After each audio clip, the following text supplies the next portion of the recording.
चलिए तो देखिए, आज का टॉपिक है हमारा हिंदी में ध्वनि विज्ञान। क्या है टॉपिक?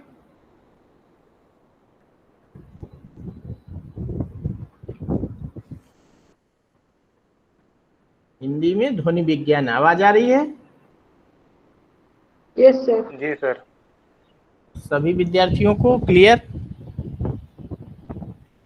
चलिए देखिए, तो सबसे पहले देख लेते हैं ध्वनि विज्ञान का अर्थ क्या है और ध्वनि विज्ञान का हिंदी में महत्व क्या है। दोनों चीजें डिस्कस करेंगे। तो सबसे पहले देखेंगे ध्वनि विज्ञान का अर्थ। ठीक है, देखते हैं।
आवाज आ रही है? Yes sir. जी सर। कनेक्टिविटी चली गई थी, मैंने नेटवर्क चेंज किया है। ठीक है, यूनिवर्सिटी की वाईफाई से था, वो कनेक्टिविटी चली गई थी। ठीक है, तो नेटवर्क चेंज कर दिया है। चलिए आइए देखिए, अब आवाज आ रही सभी को?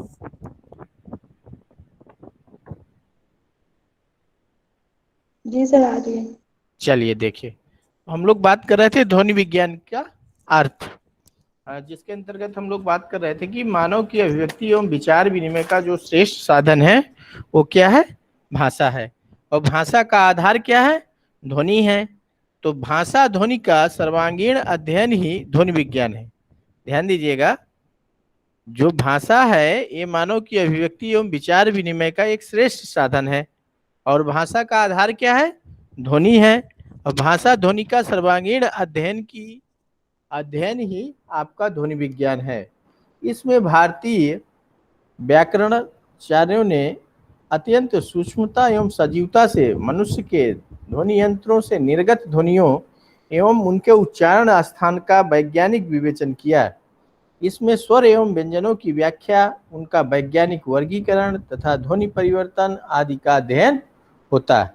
ध्वनि विज्ञान के अंतर्गत हम लोग किसका अध्ययन करते हैं? ध्यान दीजिएगा, ध्वनि विज्ञान के अंतर्गत इसमें स्वर एवं व्यंजनों की व्याख्या, उनका वैज्ञानिक वर्गीकरण तथा ध्वनि परिवर्तन आदि का अध्ययन होता है। देखिए, शिक्षा शब्दकोश के अनुसार ध्वनि विज्ञान का क्या अर्थ है? ध्वनि विज्ञान ध्वनियों के उच्चारण और ध्वनि परिवर्तनों के इतिहास और सिद्धांत का अध्ययन है। ध्वनि विज्ञान क्या है? शिक्षा शब्दकोश के अनुसार ध्वनि विज्ञान ध्वनियों के उच्चारण और ध्वनि परिवर्तनों के इतिहास और सिद्धांत का अध्ययन है। ठीक है, आगे देखिए, ध्वनि विज्ञान के अंतर्गत छात्र ध्वनियों, उनकी उत्पत्ति, वर्गीकरण, ध्वनि परिवर्तन एवं ध्वनि परिवर्तनों की दशाओं का अध्ययन करते हैं। इससे छात्र स्वर एवं व्यंजन, उनके विभेद, उच्चारण स्थान एवं उच्चारण संबंधी नियमों का भी ज्ञान प्राप्त करते हैं। इससे छात्र ध्वनियों एवं लिपि संकेतों को समझने लगते हैं और उनका सम्यक उच्चारण भी करने में सक्षम हो जाते हैं। उनकी वर्तनी एवं उच्चारण में शुद्धता आ जाती है, पठन में शुद्धता एवं धारा प्रवाहिता आ जाती है, उनकी झिझक एवं संकोच समाप्त हो जाता है। छात्रों को स्वराघात एवं बलाघात का भी ज्ञान हो जाता है। इससे छात्र लय, गति एवं वाणी के आरोह अवरोह के उचित स्वरूप पर ध्यान देने लगते हैं। ठीक है, इस प्रकार से अगर हम लोग देखें तो जो हिंदी शिक्षण में ध्वनि विज्ञान है उसका अपना विशेष महत्व है। ठीक है, तो आपने देख लिया ध्वनि विज्ञान का अर्थ और ध्वनि विज्ञान का महत्व। अब देखते हैं ध्वनि यंत्र। नेक्स्ट टॉपिक क्या है आपका? ध्वनि यंत्र। ध्वनि यंत्रों का अध्ययन ध्वनि विज्ञान का आवश्यक अंग है। इसके अंतर्गत ध्वनियों के उच्चारण में सहायक अवयवों मतलब घटक, ध्वनि सुनने के सहायक अंगों एवं उनके भागों का अध्ययन किया जाता है। ध्वनि यंत्रों के अंतर्गत ध्वनि विज्ञान का जो ध्वनि यंत्र है वो ध्वनि विज्ञान का एक आवश्यक क्या है? आवश्यक अंग है।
चलिए देखते हैं आगे। आवाज आ रही है?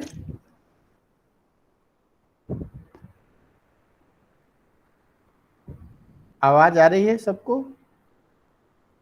जी सर, आगे। जी सर। चलिए, हम लोग बात कर रहे थे ध्वनि यंत्रों की। तो ध्वनि यंत्रों का अध्ययन ध्वनि विज्ञान का एक आवश्यक अंग है। इसके अंतर्गत ध्वनियों के उच्चारण में सहायक अवयवों यानी घटकों, ध्वनि सुनने के सहायक अंगों एवं उनके भागों का अध्ययन किया जाता है। भाषा ध्वनियों का उच्चारण जिन अंगों या अवयवों से होता है वे ध्वनि यंत्र कहलाते हैं। ध्यान दीजिएगा, भाषा ध्वनियों का उच्चारण जिन अंगों या अवयवों से होता है वे ध्वनि यंत्र कहलाते हैं। ठीक है, अब देख लेते हैं ध्वनि यंत्र कौन कौन से हैं। तो नंबर 1 है श्वास नलिका। क्या है? श्वास नलिका। दूसरा है कंठ पिटक। तीसरा है स्वर तंत्री। चौथा है स्वर यंत्र मुख या काकल। काकल। नेक्स्ट है आपका अभिकाकल। नेक्स्ट है अलजिह्वा और नेक्स्ट है नासिक विवर। इसके बाद लास्ट है मुख विवर। तो देखिए मुख विवर के कुछ पार्ट हैं, उसमें से देख लेते हैं। कंठ है, जिह्वा है। मुख विवर की बात कर रहे हैं। मुख विवर के अंतर्गत कंठ, जिह्वा, ओष्ठ, दंत, तालु। ठीक है, अब देखिए अगर तालु को देखते हैं तो तालु को भी दो भागों में बांट दिया जाता है, एक कठोर तालु और ठीक है तालु को 2 भागों में नहीं बल्कि 4 भागों में बांट दिया जाता है। तालु को देखिएगा, नंबर 1 कठोर तालु, फिर वत्स, फिर मूर्धा, फिर कोमल तालु। ठीक, तो इस तरह से ये जो आपके ध्वनि यंत्र हैं, ध्वनि यंत्र जो है यहाँ पर बताए गए हैं। श्वास नलिका, कंठपिटक, स्वर तंत्री, स्वर यंत्र, मुख या काकल, अभिकाकल, अलजिह्वा, नासिक विवर और मुख विवर। ठीक है, 8 अंग हैं आपके ध्वनि यंत्र। ठीक है, और मुख विवर के जो है 5 पार्ट हैं, कंठ, जिह्वा, ओष्ठ, दंत, तालु। और तालु के 4 भाग हैं, कठोर तालु, वर्ष, मूर्धा, कोमल तालु। ठीक है, अब एक एक को देख लेते हैं। तो नंबर 1 क्या है? श्वास नलिका। मुख या नासिका से फेफड़ों तक वायु को ले जाने वाली नलिका को हम क्या कहते हैं? श्वास नलिका कहते हैं। श्वास नलिका द्वारा ही बाद में वायु को नाक या मुंह से बाहर निकाल देते हैं। इस श्वास प्रश्वास प्रक्रिया से ध्वनि उच्चारण होता है। ये जो आपकी श्वास नलिका है, इसी से श्वास और प्रश्वास प्रक्रिया से क्या होता है? ध्वनि उच्चारण होता है। अब नंबर दूसरा जो महत्वपूर्ण अंग है, कंठपिटक। मुख की ओर श्वास नलिका का जो अंतिम सिरा है वो आपका क्या कहलाता है? कंठपिटक कहलाता है। यह ध्वनि उत्पन्न करने वाला प्रधान अवयव है। ध्यान रखिएगा, जो कंठपिटक है आपका, ये मुख की ओर श्वास नलिका का अंतिम सिरा कंठपिटक कहलाता है। ये ध्वनि उत्पन्न करने वाला प्रधान अवयव है, याद रखिएगा। आगे देखिए, स्वर तंत्री। कंठपिटक में पतली झिल्ली की 2 परतें होती हैं। जो आपका कंठपिटक होता है उसमें जो है पतली झिल्ली की 2 परतें होती हैं, जिनमें बहुत पतली पतली तंत्रियां सी होती हैं। इन्हें ही स्वर तंत्री कहते हैं। ये ध्वनियों में क्या लाती हैं? ये ध्वनियों में विभिन्नता लाती हैं। ध्वनियों में विभिन्नता लाती हैं। ठीक है, यानी बदलाव लाती हैं। ठीक है, जब आप ध्वनि को चेंज करते हैं तब यही स्वर तंत्री हैं जो आपकी पतली पतली, ठीक है, यही जो है ध्वनियों में विभिन्नता लाने का काम करती है। नेक्स्ट देखिए, काकल या स्वर यंत्र मुख। स्वर तंत्रियों के बीच में खुले मार्ग को काकल या स्वर यंत्र मुख कहते हैं। इसमें होकर श्वास प्रश्वास क्रिया होती है। स्वर तंत्री की तरह इसकी भी 4 अवस्थाएं बनती हैं, जो घोष एवं अघोष ध्वनियां उत्पन्न करने में सहायता करती हैं। अभी मैं आपको आगे बताऊंगा घोष और अघोष ध्वनियां क्या है। ठीक है, तो ध्यान रखिएगा। आगे देखिए, अभिकाकल। अभिकाकल भोजन नलिका के विवर के साथ श्वास नलिका की ओर उन्मुख एक छोटी सी जीभ सी होती है। आपने ध्यान दिया होगा, अभिकाकल भोजन नलिका के विवर के साथ श्वास नलिका की ओर उन्मुख एक छोटी जीभ सी होती है, जो भोजन के अवसर पर श्वास नलिका के मुख को बंद कर लिया करती है। आपने ध्यान दिया? अभिकाकल किसे कहते हैं? ध्यान दीजिएगा, अभिकाकल भोजन नलिका के विवर के साथ श्वास नलिका की ओर उन्मुख एक छोटी जीभ सी होती है, जो भोजन के अवसर पर श्वास नलिका के मुख को बंद कर लिया करती है। ठीक है, अब देखिए, अलजिह्वा। मुख विवर एवं नासिका विवर के संधि स्थल पर जिह्वा के आकार का एक छोटा सा भाग होता है, जिसे अलजिह्वा कहते हैं। यह नासिका विवर में आने जाने वाली वायु पर नियंत्रण रखता है। इसका क्या काम है? नासिका विवर में जो भी आने जाने वाली वायु है उस पर नियंत्रण रखने का काम अलजिह्वा का है। ठीक है, नेक्स्ट देखिए, नासिका विवर। नासिका विवर श्वास प्रवास का प्रमुख साधन है। अब देखिए, मुख विवर। यह ध्वनि उत्पादन का महत्वपूर्ण अवयव है। इसका विवरण देखिए, इसके अंतर्गत मैंने बताया ना 5 चीजें आती हैं। नंबर 1 क्या है? कंठ। मुख विवर का मुख्य अंग क्या है? कंठ। कंठ के स्पर्श से विभिन्न ध्वनियों का उच्चारण होता है। नेक्स्ट है आपका जिह्वा। यह अत्यंत सुकोमल अवयव है। अपनी सुकोमलता एवं लोच के कारण विविध आकृतियों को धारण करने के फलस्वरूप अनेक प्रकार की ध्वनियां निकालने में सामर्थ्य है। ओष्ठ, ओष्ठ देखिए, जिह्वा सादृश्य विविध आकृतियां धारण करने के कारण ओष्ठ भी ध्वनियों के विविध उच्चारण में सामर्थ्य हैं। अब देखिए नेक्स्ट है आपका दंत। दंत मूल से भी अनेक ध्वनियों का उच्चारण होता है। तालु, ये मुख विवर में ऊपर की ओर स्थित है। इसके 4 विभेद हैं। नंबर 1, कठोर तालु। तालु का दांतों से लगा हुआ कठोर भाग कठोर तालु कहलाता है। नेक्स्ट है आपका वत्स। तालु के नीचे की ओर कठोर तालु के मध्य का भाग वत्स कहलाता है। मूर्धा, मुख विवर की छत का सर्वोच्च स्थान मूर्धा कहा जाता है। कोमल तालु, कंठ की ओर का भाग कोमल तालु कहलाता है। ओके, अब देखिए ध्वनि वर्णों की उत्पत्ति। ध्वनि वर्णों की उत्पत्ति, तो ध्वनि वर्ण की उत्पत्ति के विषय में महर्षि पाणिनि लिखते हैं, आत्मा स्वागत अर्थों को एक बुद्धि विषय बनाकर उसको बताने की कामना से मन को इस हेतु नियुक्त करती है। मन कायाग्नि को आहत करता है, वह कायाग्नि प्राणवायु को प्रेरित करती है और प्राणवायु हृदय में विचरण करती हुई निम्न स्वर को उत्पन्न करती है। वहीं प्राणवायु कंठ स्थान में प्रवेश करके मध्यम स्वर को उत्पन्न करती है और फिर वही वायु मूर्धा स्थान में प्रवेश करके उच्च स्वर को उत्पन्न करती है। इस प्रकार वायु ऊपर उठकर सिर से टकराकर नीचे आती हुई मुख में स्थित कंठ आदि स्थानों को स्पर्श कर वर्णों को उत्पन्न करती है। तो समझ गए आप ध्वनि वर्णों की उत्पत्ति कैसे होती है। ये जो है महर्षि पाणिनि महोदय बताते हैं कि जो हमारी आत्मा है, आत्मा स्वागत अर्थों को एक बुद्धि विषय बनाकर उसको बताने की कामना से मन को इस हेतु नियुक्त करती है कि मन कायाग्नि को आहत करता है। वह कायाग्नि प्राणवायु को प्रेरित करती है, प्राणवायु हृदय में विचरण करती हुई निम्न स्वर को उत्पन्न करती है। वही प्राणवायु कंठ स्थान में प्रवेश करके मध्यम स्वर को उत्पन्न करती है और फिर वही वायु मूर्धा स्थान में प्रवेश करके उच्च स्वर को उत्पन्न करती है।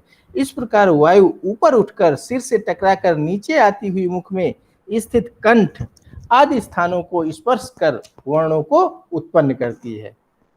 ठीक है, आवाज आ रही है? जी सर। समझ में भी आ रहा है आपको? जी सर। बहुत धीमे से बोल रहे हैं रूबी। आ रही है सर। अच्छा, श्वेता,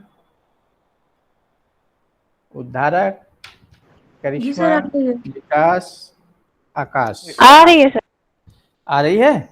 चलिए तो अब देखते हैं हिंदी ध्वनियां हैं जो आपके वर्ण हैं वो देखते हैं हम लोग।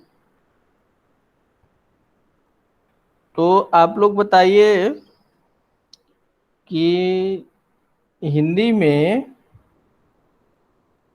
कुल वर्णों की संख्या कितनी है ध्वनि वर्णों की, बताइए। Sir 13 sir.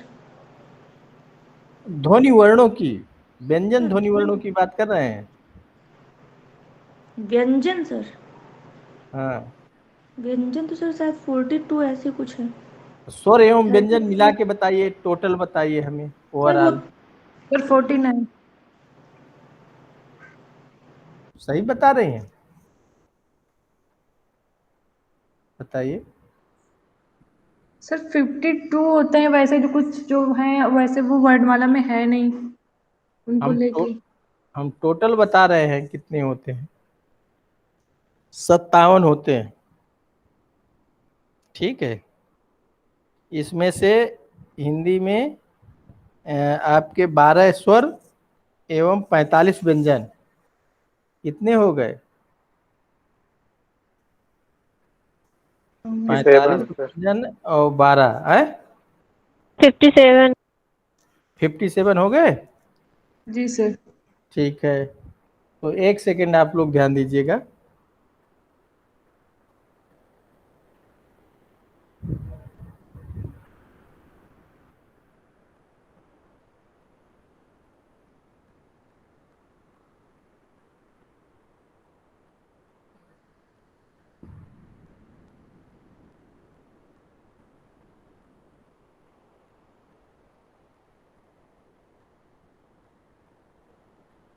अच्छा तो स्वर आपके कौन कौन से हैं?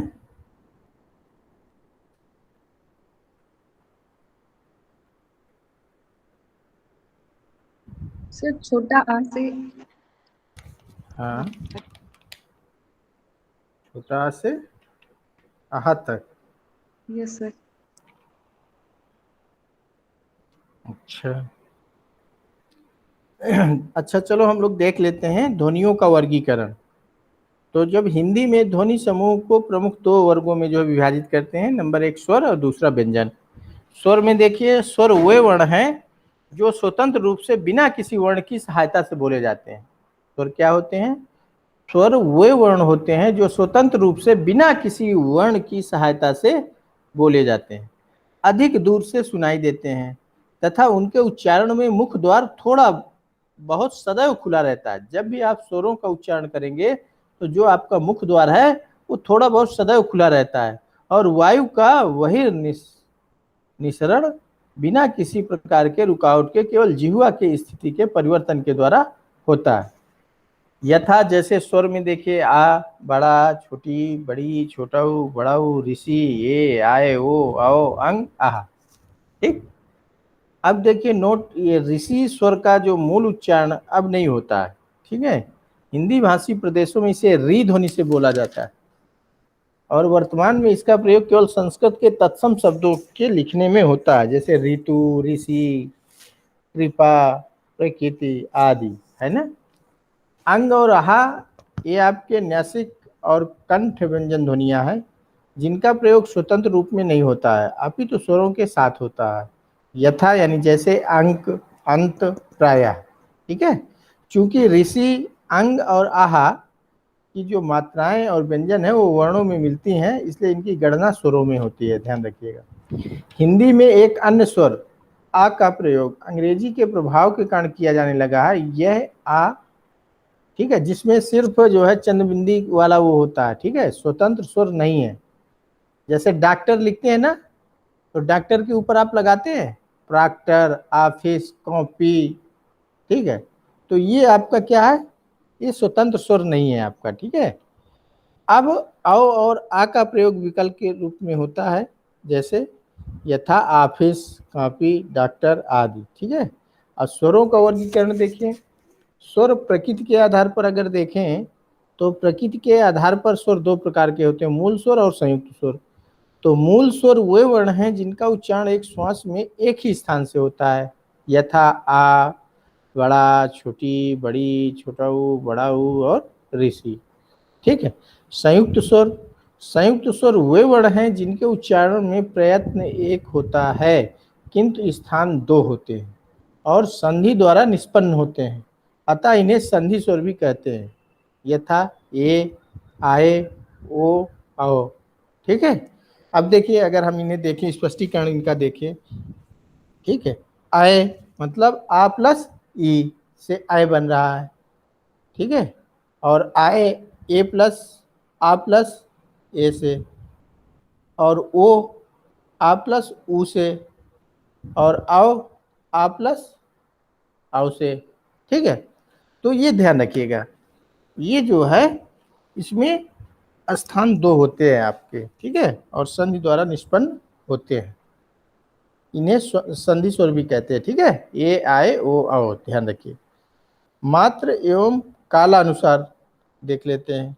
मात्रा एवं कालानुसार स्वरों का जो वर्गीकरण है वो तीन रूपों में हो सकता है, जैसे हास्य स्वर, दीर्घ स्वर और लुप्त स्वर। हास्य में क्या क्या आता है, आ, ई, उ, ऋषि। दीर्घ में बड़ा, बड़ी, बड़ाऊ, ए, आए, ओ, आओ और आ। ठीक है, और लुप्त में आपका बड़ा, बड़ी, बड़ाऊ, ए, आए, ओ, आओ। ठीक है, अगर हम देखें अनुनासिक दृष्टि से, तो अनुनासिक दृष्टि से भी स्वरों को दो वर्गों में बांट सकते हैं। सर इसमें नंबर क्यों लिखे हुए हैं सर, मतलब 3 3 3 3 3 3 3 ऐसे करके सर, प्लुप्त में सर। हाँ, लिखे हुए हैं। सर ये क्यों सर? अब ये तो बेटा मुझे भी नहीं पता है क्यों लिखे हैं। है ना।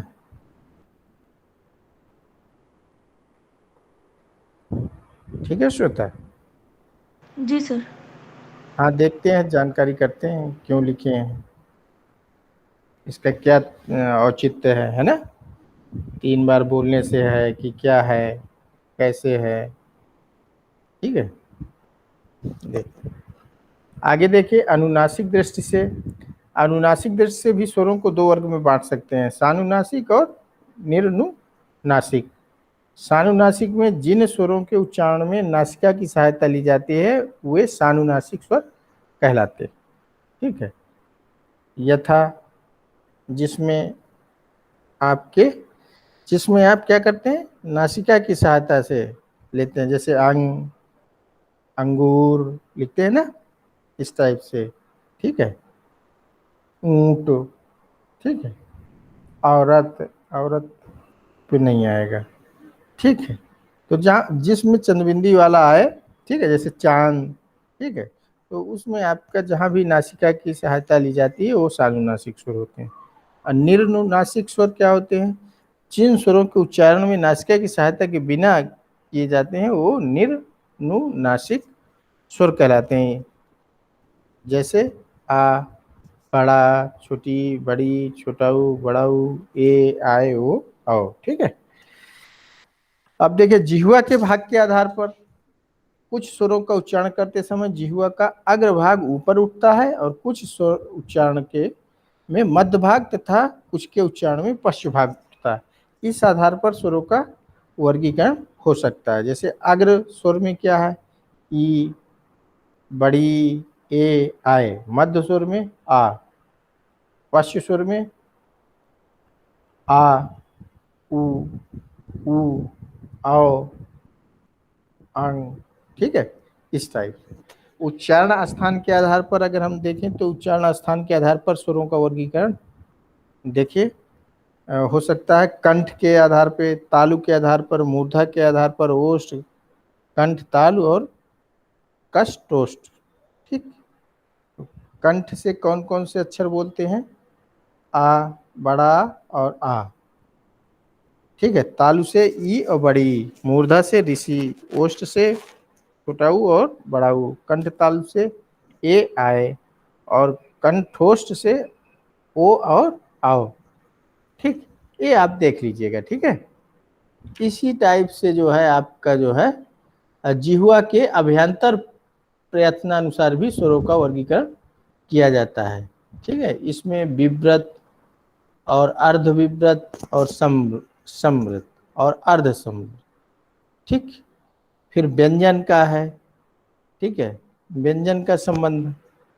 ठीक, इसको देखिए, व्यंजन जिसमें से का से लेके अंगा तक के आपके का वर्ग, चा वर्ग, टा वर्ग, ता वर्ग, पा वर्ग, अंतस्थ।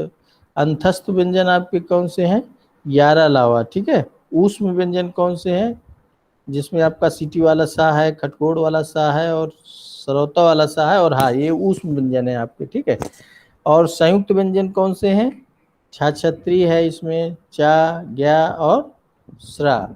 कौन वाला श्रा, श्रमिक। श्रमिक, गुड, बहुत बढ़िया। ये संयुक्त व्यंजन में आते हैं। अब ज्यादातर यही आपके ऊष्म व्यंजन, अंतस्थ व्यंजन और संयुक्त व्यंजन ये एग्जाम में भी पूछे जाते हैं। ठीक है, बाकी इसमें उत्क्षिप्त व्यंजन भी दिए हैं। ठीक है, जिसमें आपका अंगा है और ढा है, और गृहीत व्यंजन में का, खा, गा, जा और फा। ठीक है, तो व्यंजनों का वर्गीकरण हम लोग कर सकते हैं उच्चारण के आधार पर।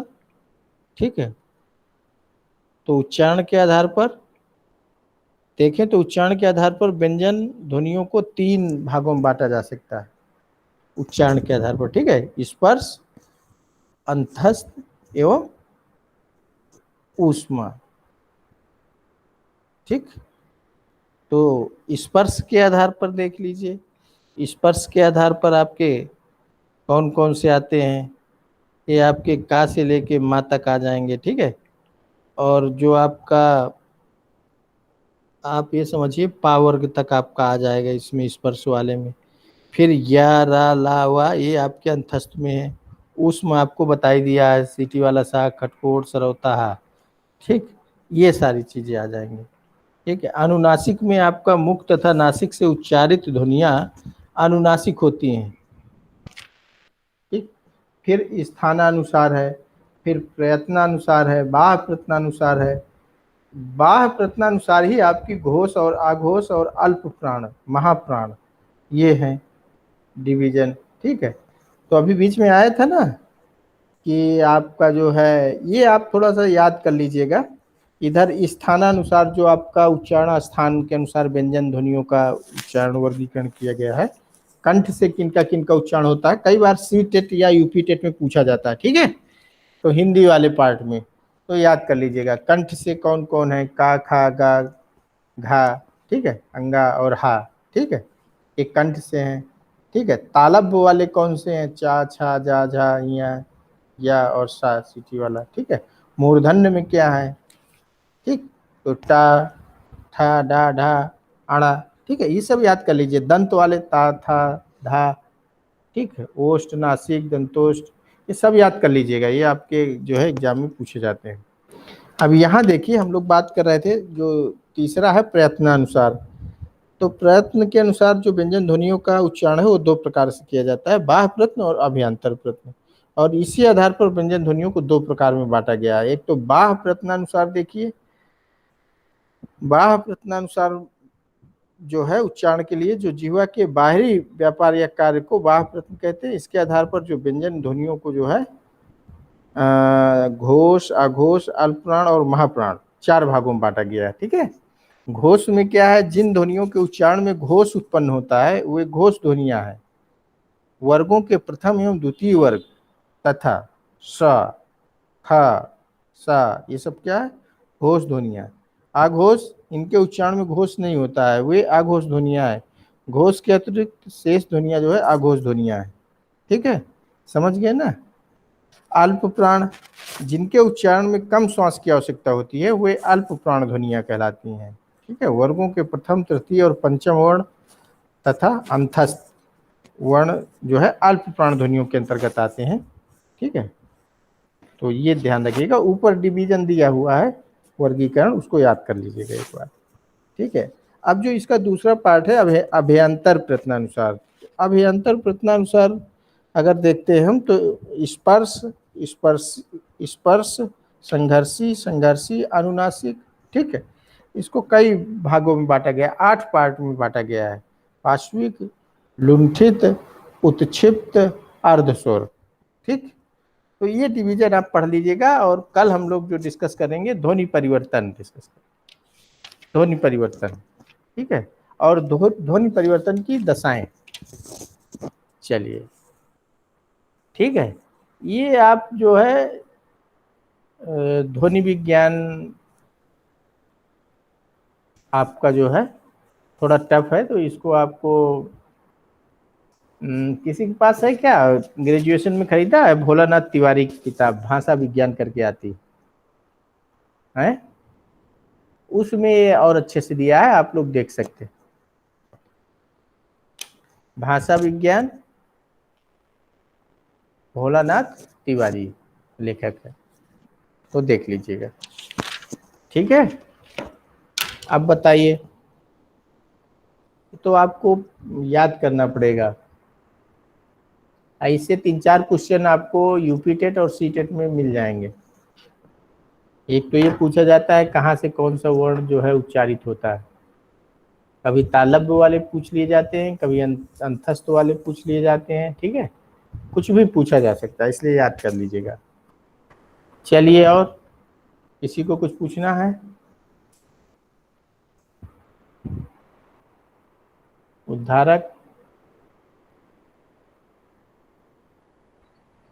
नहीं सर। तो क्लास समाप्त करें?